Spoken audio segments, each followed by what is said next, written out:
18 साल की ईशा हर वक्त अपनी माँ कविता पर चिल्लाती थी क्योंकि कविता दिन भर सिर्फ बिस्तर पर लेटी रहती।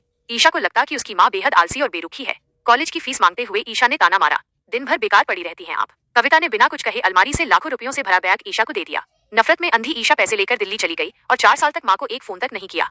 ग्रेजुएशन के बाद जब वो घमंड में घर लौटी तो देखा वहाँ सन्नाटा था। पड़ोसियों ने रोते हुए कहा, तुम्हारी माँ 3 दिन पहले गुजर गई। तभी वहाँ एक वकील आया और ईशा को माँ का आखिरी खत दिया। कांपते हाथों से ईशा ने पढ़ा, मेरी प्यारी ईशा, 16 साल पहले फैक्ट्री की आग में तुम्हारे सगे पापा दम तोड़ रहे थे। उन्होंने अपनी नवजात बच्ची मुझे सौंपी। तुम मेरी कोख से नहीं, मेरे वादे से जन्मी हो। उस आग के धुएं ने मेरे फेफड़े और गले पूरी तरह जला दिए थे। मालिक से मिले मुआवजे को मैंने तुम्हारी पढ़ाई के लिए लॉक कर दिया। डॉक्टरों ने कहा था कि महंगी दवाइयों से मेरा दर्द कम होगा, पर उससे तुम्हारे कॉलेज के पैसे खत्म हो जाते।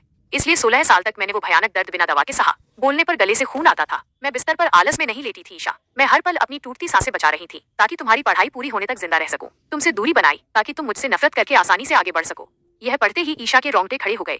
जिसे वो आलस समझती रही, वो माँ का 16 साल लंबा रूह कंपा देने वाला बलिदान था। ईशा माँ की तस्वीर से लिपटकर चीख पड़ी, पर माफी मांगने के लिए बहुत देर हो चुकी थी।